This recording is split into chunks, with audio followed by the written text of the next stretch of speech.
দর্শক, এই মুহূর্তে রংপুর থেকে আমাদের সঙ্গে যুক্ত হচ্ছেন সহকর্মী মাহমুদুল হাসান। সরাসরি যুক্ত হতে চাই তার সঙ্গে।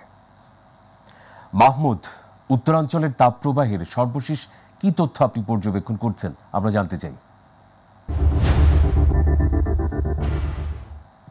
জি মেহেদী, আপনি যেমনটা বলছিলেন যে রংপুরে বেশ কিছুদিন ধরে যে তীব্র তাপদাহের সাথে সাথে যে ভ্যাপসা গরমে কিন্তু অতিষ্ঠ উত্তরের জনজীবন, এবং আপনাকে জানিয়ে রাখি যে সেই সাথে কিন্তু পাল্লা দিয়ে যে লোডশেডিং সেটি কিন্তু রংপুরে আমরা দেখেছি। তবে আপনাকে জানিয়ে রাখি যে রংপুরে যে তীব্র তাপদাহের পাশাপাশি লোডশেডিং এ আমরা সবচেয়ে বেশি প্রভাব যেটি পড়তে দেখেছি সেটি হলো যে কৃষকের যে বোরো রোপণে কিন্তু সেটির প্রভাব পড়েছে। কারণ আপনি জানেন যে এখন কিন্তু আসলে এই পানির স্তর অনেক নিচে, এই কারণে কিন্তু আমরা দেখেছি বিভিন্ন জায়গাতে বড় চাষিরা যারা তারা কিন্তু তাদের যে পর্যাপ্ত পানি তাদের যে জমিতে সেচ দেবে সেটি কিন্তু অনেকটাই ব্যাহত হচ্ছে, এবং তাদের যে ভালো ফলন নিয়েও কিন্তু শঙ্কা করছে। এবং বিশেষ করে আমরা জানিয়ে রাখি যে রংপুরে এই চলমান তীব্র তাপদাহের কারণে আমরা দেখেছি বিশেষ করে খেটে খাওয়া যে মানুষরা তারা কিন্তু চরম দুর্ভোগে পড়েছে। বিশেষ করে যারা বিশেষ অটো চালক, সিএনজি চালক থেকে শুরু করে রিক্সা চালক যারা রয়েছে তারা কিন্তু এই যে তীব্র তাপদাহের কারণে বাহিরে তেমন যাত্রী সংকটের কারণে কিন্তু তারা আসলে তাদের পরিবার পরিজন নিয়ে অনেকটাই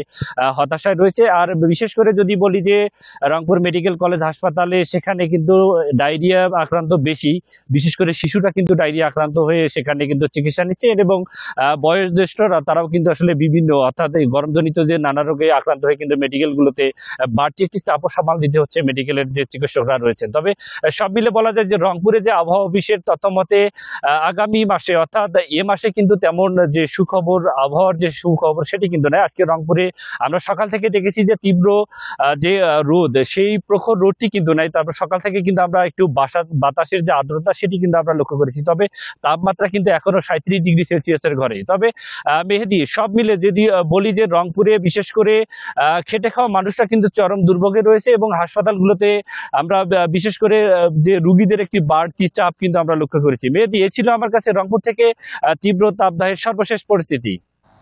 মাহমুদ, আপনাকে ধন্যবাদ জ্ঞাপন করছি।